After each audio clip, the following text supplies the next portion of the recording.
बिस्मिल्लाहिर्रहमानिर्रहीम। अस्सलाम वालेकुम नाज़रीन इकराम, मैं हूं आपका मेज़बान मौसम शहजाद मुगल और आप मेरा फेसबुक पेज और यूट्यूब चैनल देख रहे हैं। नाज़रीन, अब इस वक्त जनरल अब्दुल शेख साहब मेरे साथ मौजूद हैं। तो पाकिस्तान की मौजूदा सूरत हाल में फौज का खासकर आजकल बहुत सारे मामलात में कंट्रोवर्शियल हो रही है फौज, और बहुत से मामलात हैं जो सर से डिस्कस करते हैं। तो सबसे पहले अस्सलाम वालेकुम सर, आपका पहले शुक्रिया आपको दे देते हैं। वालेकुम सलाम। सर ये बताइएगा कि जनरल बाजवा साहब जब रिटायर हुए हैं, उन्होंने जाते वक्त अपनी आखिरी तकरीर में एक लाइन बोली कि अब मैं फौज को न्यूट्रल छोड़ के जा रहा हूँ, अब फौज की सियासत में मुदाखलत नहीं है, मैं ये करके जा रहा हूँ कि फौज की सियासत में मुदाखलत नहीं है। तो आप मुझे बताइएगा, क्या इस वक्त करंट इस टाइम पे फौज की वाकई पाकिस्तान की सियासत में कोई मुदाखलत नहीं है? क्या वो सच बोल के गए हैं, झूठ बोल के गए हैं? देखिए, मेरा ख्याल है कि किसी हद तक मुदाखलत मौजूद है।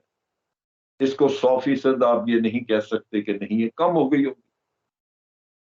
ये बिल्कुल होनी नहीं चाहिए, कम या ज्यादा दोनों सूरतों में होनी चाहिए, लेकिन अ, ये कहा जाए कि 100% सियासत नहीं है तो वो मेरा ख्याल है गलत हो। ठीक है सर, ये बताइएगा कि जनरल फैज हमीद साहब, जनरल बाजवा साहब के हवाले से पिछले कुछ अर्से से 7-8 माह से यही बात थी कि दोनों में आपस में मुखालफत है, और दोनों की गिरोहबंदी हो चुकी है फौज में भी, और दोनों के आपस में मुखालफत है। लेकिन कुछ दिन पहले फौज से रिटायर मेजर है, मेजर आदिल राजा साहब, उन्होंने कुछ एक वीलॉग किया जिसमें बहुत तहलका के उन्होंने बात कर दी कि इन दोनों का गठ जोड़ था, और जनरल फैज और जनरल बाजवा इकट्ठे थे आखिर टाइम तक, और इमरान खान को निकालने में, यानी जब हुकूमत उनकी चेंज की गई थी, ये दोनों इकट्ठे ही थे। तो आपकी इस बारे में क्या राय है? क्या वाकई फैज हमीद साहब की बाजवा साहब के साथ वो गठजोड़ था इस आखिरी टाइम तक? आपको ऐसे ही लगता है? नहीं, मेरा नहीं ख्याल कि गठजोड़ था। एक चीज वादे है, हमें समझनी चाहिए कि आर्मी में सीनियर और जूनियर वाला एक बड़ा ताल्लुक है, जो कि कभी भी ये नहीं होता कि गठजोड़ उसे कहा जाए। जूनियर जी ने हर हालत में सीनियर का हुक्म मानना है। एक चीफ ऑफ आर्मी स्टाफ है, वो ऑर्डर देता है तो जूनियर ने मानना है। वो ये कह ही नहीं सकता कि मैं नहीं करता। अगर वो कहे मैं नहीं करता, उसको हटा दिया जाएगा। तो अगर ये आप कह लीजिए कि आप इसको फैज हमीद को हटाया और आगे आगे नदीम मंजम आ गए, उनको हुक्म मिला, उन्होंने भी उसके मुताबिक करना शुरू किया, तो अब मैं ये कहूं कि जनाब नदीम मंजम का भी इसका गठजोड़, तो ये नहीं है। होता ये है कि कोई भी चीज आर्मी के यानी चीफ ऑफ आर्मी स्टाफ की पॉलिसी और उसके अहकामात के बगैर नहीं होती। अगर फैज हमीद ने कुछ किया है तो जो उसको हुक्म मिला होगा उसने वो किया। अगर फैज हमीद ने कुछ नहीं किया तो उसको जिससे मना किया होगा उसने वो नहीं किया। तो इस वजह से उसकी सारी जिम्मेदारी वो चीफ ऑफ आर्मी स्टाफ पे है, क्योंकि वो अहकामात जारी करता है, और कोई भी चीज उसके नॉलेज या उसके अहकामात के बगैर नहीं हो रही होती। अगर वो हो तो वो बगावत कहलाए। ठीक है सर, दूसरी बात ये उन्होंने साथ ऐड की कि आर्मी के जो सेफ फोर्सेज हैं उनमें अदाकाराओं को बुलाते रहे ये फैज हमीद साहब, और जनरल बाजवा साहब भी उनको इस्तेमाल करते रहे, इस तरह की बात थी। और एक बड़ी अजीब सी बात थी कि जनरल बाजवा साहब की वीडियोस भी मौजूद हैं जनरल फैज साहब के पास। आप इस बात को मानते हैं कि जनरल फैज ने जनरल बाजवा की वीडियोस बनाई होंगी? मेरी जनरल फैज से बात हुई, उसने कहा कोई ऐसी वीडियो नहीं। अच्छा। उसने कहा कोई इस तरह मतलब की ये कोई चीज नहीं। वो सारी कहानी। तो ये है कि किसी ने, देखो ना, सोशल मीडिया पे नेगेटिव प्रोपेगेंडा भी पड़ा है। लोग जी तुम ये देख लो ना कि मेरे बारे में उड़ाया गया कि मैंने 15,000 एकड़ जमीन ली है गवर्नमेंट से, 264 रुपए एकड़ के हिसाब से। मैंने कभी 1 इंच भी जमीन नहीं ली। मैं शहरी ऐसा ही। आदमी हूँ, लाहौर लाहौर का रहने वाला हूँ, शहरी आदमी हूँ। जी और सर। जिस जगह का रहने वाला हूँ, निस्बत रोड लाहौर, वहां जाके कोई पूछे कि हम कोई ज़राअत में हमारा कोई दूर दूर का वास्ता है, मेरे खानदान में दूर दूर कोई शख्स जो है ज़राअत का उससे ताल्लुक। तो बात ये है कि, और मैंने ये लगातार मैं कहता रहा, मैंने कहा यार जिसको पता है ना मेरी 15,000 एकड़, 15 छोड़ दो, 1 एकड़ का भी किसको पता है वो जाके ले ले सारी, मुझसे लिखवा लो। जिसको पता है वो ले ले। जो तो इससे बड़ी और क्या ऑफर हो सकती है? मुझसे आज लिखवा ले कोई और ले जाए जाके कर। तो बात ये है, सोशल मीडिया पे ये चीजें चला के उसमें फैल जाती हैं। आदिल राजे ने मिसाल के तौर पे, उसने नाम नहीं लिए थे लड़कियों, जी जी लेकिन बिल्कुल। खुद ही सोशल मीडिया पे लोगों ने बना के, तो हर किसी ने उस पर कमाई शुरू कर दी। वो ऐसा। धड़ाधड़ उसका चर्चा शुरू कर दी। अब वो एक ऐसी चस्केदार बात बन गई है कि वो लुत्फ लेने के लिए, चस्का लेने के लिए वो लोग चला रहे हैं। बड़ी ऐसे ही है सीधी सी बिल्कुल। बात।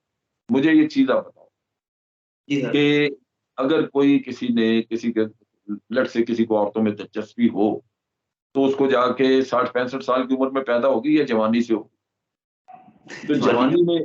जवानी में इंसान को ज़्यादा चांसेस होते हैं कि वो इस तरह की हरकतें करे। तो फ़ौज तो एक ऐसा ख़ानदान है कि उसमें आपकी रेपुटेशन जो है वो बनती रहती है। अगर ये रेपुटेशन हो ऐसी कि आप ये इस काम में कभी दिलचस्पी लेते रहे हैं, तो वो दुनिया सबको पता होगा फिर, यानी आर्मी में तो ख़ास तौर पे पता होगा। तो फिर उस रेपुटेशन की बुनियाद पे आप कह सकते हैं कि यार ये जब बूढ़ा हो गया तब भी इसने वो हरकतें नहीं छोड़ी। ये मैं नहीं तस्लीम करने को तैयार कि सारी जवानी किसी ने अच्छी गुज़ारी हो, कुछ ना किया हो, तो जब इंसान कब्र के करीब पहुँच जाए तो वो शुरू कर दे ऐसे काम, वो मेरी कम से कम समझ से बाहर है। ठीक है। सर दूसरा ये बताइएगा कि इमरान खान साहब की ऑडियोज़ भी गर्दिश कर रही हैं, निकल रही हैं। तो खान साहब की निजी महफ़िलों में यही उनकी स्टेटमेंट है कि इसके पीछे आईएसआई है। तो आपको लगता है कि खान साहब की ऑडियोज़ जो है वो आईएसआई रिलीज़ कर रही होगी? अगर चले कोई भी है जो भी इसके पीछे है, कि आईएसआई को इस पे काम नहीं करना चाहिए, तहकीकात नहीं करनी चाहिए कि ऑडियोज़ कहाँ से आ रही हैं, कौन लीक कर रहा है? इस पर तहकीकात नहीं होनी चाहिए? ये बताइएगा। नहीं, तहकीकात तो होनी चाहिए, ये बिल्कुल सही है। लेकिन ये भी एक चीज़ ज़हन में रखनी चाहिए कि जब आप किसी पे इल्ज़ाम लगाते हैं, तो ये अगर कल वो आपको अदालत में ले जाए तो आपने साबित करना हो। तो जी। मैं ये कह सकता हूँ कि मुझे शक है, या एएसआई ने किया या फलाँ पे, तो वो शक वाली बात पे तो मेरा मामला कवर हो जाता है कि अच्छा भई ठीक है, इन्होंने नहीं किया तो किसी और ने। अगर मैं दो टूक कहूँ कि आईएसआई ने ही किया है और आईएसआई मुझे कल को घसीट ले अदालत में और उधर हाँ। जाके मेरे पास सबूत कोई ना हो, तो मेरा ख्याल है कि खान साहब को भी इसमें मोहतात रहना चाहिए। वो एक अच्छा लीडर है, मुल्क के लिए मुफीद काम कर सकता है। कल को अगर उसको लोगों ने अदालतों में घसीटना शुरू कर दिया, तो बजाय हमारे लिए कुछ काम करने के वो अपनी मुसीबतों में फँस जाए। तो अपनी बात चुनाव, अपनी बातचीत ये सारी देख के सोच समझ के करनी चाहिए। और कोई भी चीज़ यकीन की हद तक जैसे सामने नहीं होती जब तक कि आपने आँखों से खुद ना देखा हो। तो ठीक इल्ज़ाम है। तराशी में थोड़ी एहतियात करनी चाहिए कि आप गलत ना फँस जाए उसमें, उल्टा आपके ऊपर ही ना मसला आए। ठीक है। सर एक आखिरी सवाल है कि खान साहब हमेशा यही कहते हैं और अब भी वो अपनी वीडियोज़ में अब तो सरेआम ये बात करते हैं कि उनकी हुकूमत जो गिराई गई थी वो सिर्फ़ एक शख्स ने गिराई थी और वो थे जनरल बाजवा। आप इस स्टेटमेंट को मानने को तैयार हैं कि जनरल बाजवा ने ही उनकी हुकूमत गिराई थी? मेरा ख़्याल है काफ़ी हद तक काफ़ी हद तक। उसमें, हाँ, मेरा अपना अंदाज़ा है कि काफ़ी हद तक जनरल बाजवा का हाथ भी उसमें है। और वो इसमें मैं सारी चीज़ों पे तो नहीं कह सकता, लेकिन मसलन एक चीज़ मुझे मेरे ज़हन में आती है। खान साहब ने ये कहा था कि जनरल बाजवा कहते थे कि हम करप्शन कोई मसला नहीं है, आप एनआरओ दे दें, इनको छोड़ें, आप इकॉनमी की तरफ तवज्जो दें। जी। यही बात जो है, यही बात मिफ्ता इस्माइल ने की। मिफ्ता इस्माइल ने कहा कि जी जो नैब ऑर्डिनेंस में हमने तब्दीली की थी ऑर्डिनेंस, वो हमने तो नहीं की थी, वो तो हमें फ़ौज ने दी थी। जी सर। फ़ौज ने कोई तरदीद नहीं की इसकी। तो इसका मतलब ये है कि ये कहीं न कहीं ऐसी कोई चीज़ इन्वॉल्व्ड है, जिससे ये किस्सा आगे चला। लेकिन क्या 100% जनरल बाजवा ने किया या किसी ने?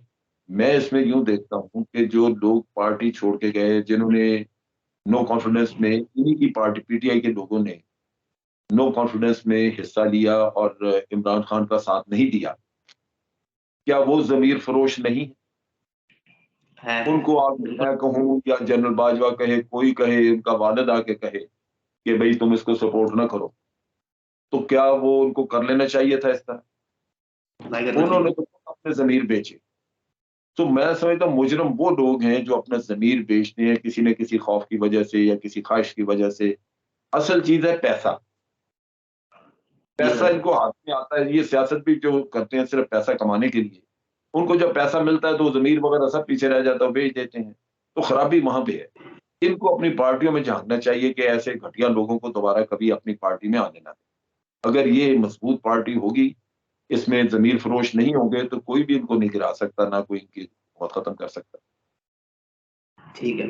सर ये एस्टेब्लिशमेंट जो है पाकिस्तान में इलेक्शन क्यों नहीं होने दे रही? एक छोटा-सा मुझे अगर 1 मिनट में आप बता दें कि इसके पीछे कोई ख़ास वजह है कि वो इलेक्शन नहीं होने दे रहे?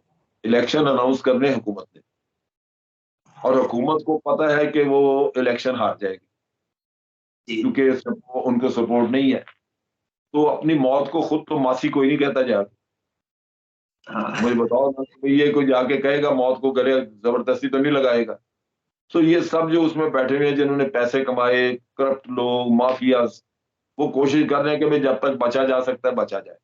आज अगर वो ऐलान करते हैं तो फौज कहाँ रोक सकती है? अभी वो कहें हम इलेक्शन कराने लगे तो खत्म हो गई बात। ठीक। फौज को सर फायदा बहुत नहीं शुक्रिया। है इलेक्शन कराने या ना कराने से, आर्मी को फायदा या नुकसान नहीं है। फायदा नुकसान सही। उन्हीं को है जिन्होंने हुकूमत करनी। ठीक है। लेकिन सर इसमें मुल्क के हालात क्योंकि खराब है, सिर्फ इलेक्शन की वजह से, इलेक्शन हो जाए तो मुल्क के हालात स्टेबल हो सकते हैं सियासी तौर पे, खान साहब अगर दो चार हैं इस वजह से सारा हंगामा है। इसमें एस्टेब्लिशमेंट अब क्यों नहीं रोल प्ले कर रही कि वो हुकूमत को बुलाए, मैं इन दोनों पे बिठाए? हो सकता है प्ले कर रहे हो, ये कोई ऐसी बात नहीं, लेकिन जिनका जो हुकूमत में बैठे हैं, क्या वो छोड़ना चाहेंगे? असल चीज ये है, देखो ना, उनका इखलाकी मायार किधर है? जब उन्होंने नो कॉन्फिडेंस वोट लेके आए वो, तो उस वक्त वो इलेक्शन मांग रहे थे, खुद इलेक्शन मांग रहे थे, तो कहते थे जी election election, Imran Khan election announce करे, असेंबलियां डिसॉल्व।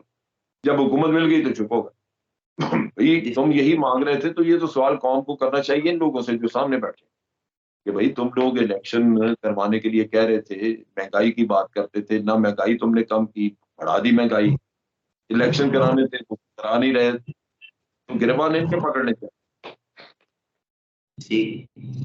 ठीक है सर, बहुत शुक्रिया आपके वक्त का। नाज़रीन किराम, अभी के लिए इजाज़त दीजिए, इंशाल्लाह फिर मुलाकात होगी। अल्लाह हाफ़िज़।